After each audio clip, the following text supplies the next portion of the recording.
Diyos ko po, Rodi. Kailangan ng ipahospital itong ating Vice President.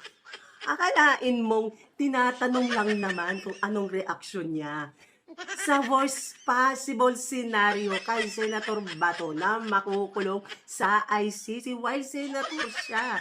Tapos, itong Vice President natin, mga kababayan, kung ano-ano lang ang sinasagot. Mga kababayan, gusto po, Rudy, panoorin kung paano isa-step ni Vice President Sara ang actual question gamit ang isang sagot na sobrang philosophical. Ang mental gymnastic dito ay ang Olympic level. Grabe na ito, mga kababayan.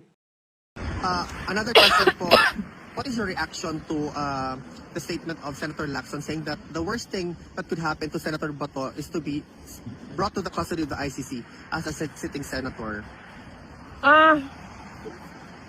Sa tingin ko lang sa lahat ng tao, sa buhay ng isang tao,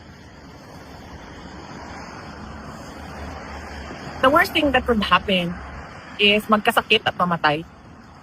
Kapag wala kang sakit at hindi ka namatay, at buhay na buhay ka pa, kahit nasa loob ka man ng kulungan o nasa labas ka ng kulungan, okay na yun. Kasi hindi lahat ng tao ba binibigyan ng 70 years, ng 75 years, ng 80 years ng Diyos. Yung iba, lumabas lang, bumili ng itlog, hindi na nakabalik sa pamilya nila. So, yan na yung pinaka-worst na mangyari sa isang tao. Kung magkasakit ka, na maubos ang pera ng pamilya sa pagpapagamot sa iyo.